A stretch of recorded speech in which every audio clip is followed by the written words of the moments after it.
All right, Argentina into the World Cup thanks to Lionel Messi. But of course, they have to find out who they're going to play because Morocco and France will be in action tonight, and it could be anyone's game. An African team is actually there to, give Africans something to cheer about. But it's going to be a crack, I can assure you. Now, Baka, this is going to be an interesting game for France. They're playing against an African side who are yet to even concede. They gave an own goal in this tournament, but this Moroccan side, they look like this could be a dream for them.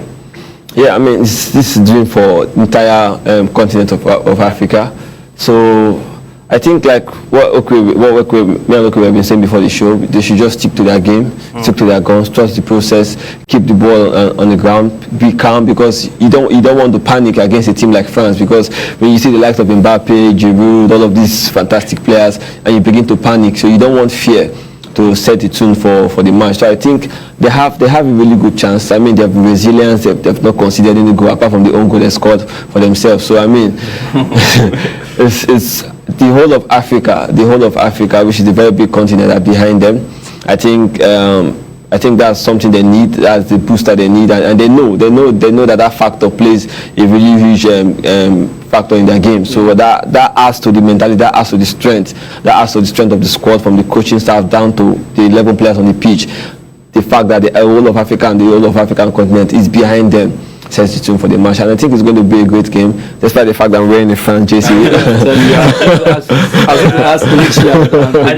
don't know. You didn't tell me that. I was going to ask them. You should have walked him back, to give me the or maybe you would have won a Moroccan jersey. Yeah. Exactly.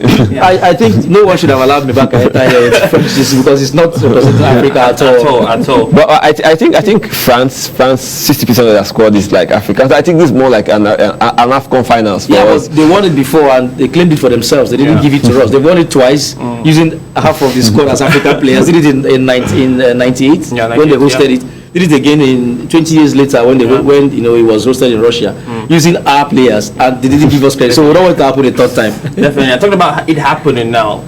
Okay, what do you think France can do to break this Moroccan side? They're a very difficult side to play against. If you've seen, they're yet to concede any goal in the knockout stages. Now, what do you think France can do to actually find a way past these people? We agreed, Mebak and I, just before the show, that the strong one thing about the Moroccan side, you don't even know who to pick. Exactly.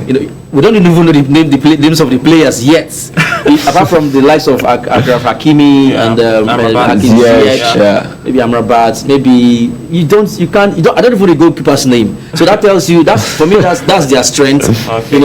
You can't have a plan. There's no plan to stop anybody. They play as a team. They have this very low block. And for teams that play with such low block, you expect them to play very quick on the counter. They also do that, but they're also very organized.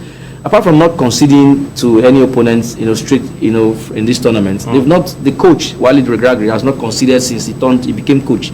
That's an impressive record. Yeah. So I expect them to continue in that vein. I expect them to be difficult to break down, difficult to score against. That's their strength. If we go through the first half without them conceding, I see another cracker on the cards for us. But if they concede early, then it may force them to change their game plan, and that may just play into the hands of the French. All right. This has been a World Cup where nobody can really predict the scoreline, especially the outcome. We've seen it go different ways. Even the ones that look like it's going to play. Argentina lost to Saudi Arabia, nobody saw that one coming, and Argentina thrashed. And besides, at all levels, we have upsets. Upsets. Yeah, at all levels. And in the group stage, we had upsets. In the round of 16, we had upsets.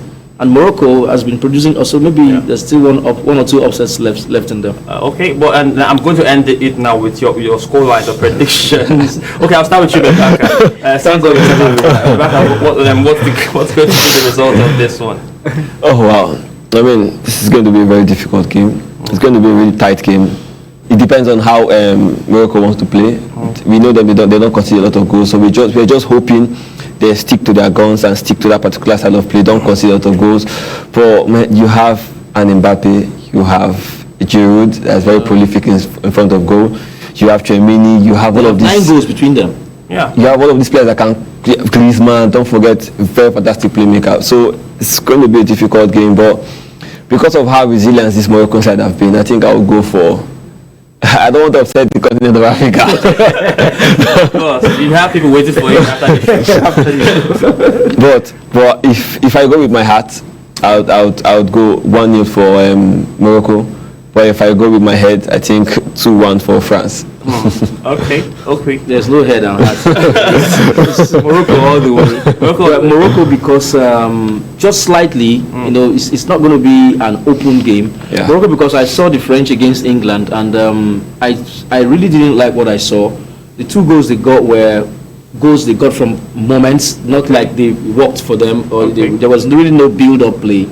So I expect, you know, like I said, I expect the Moroccans to be very difficult to break down, and that's just going to, you know, be a factor that will help them today. So 1-0 Morocco, or if it goes to extra time, then on penalties, then Morocco.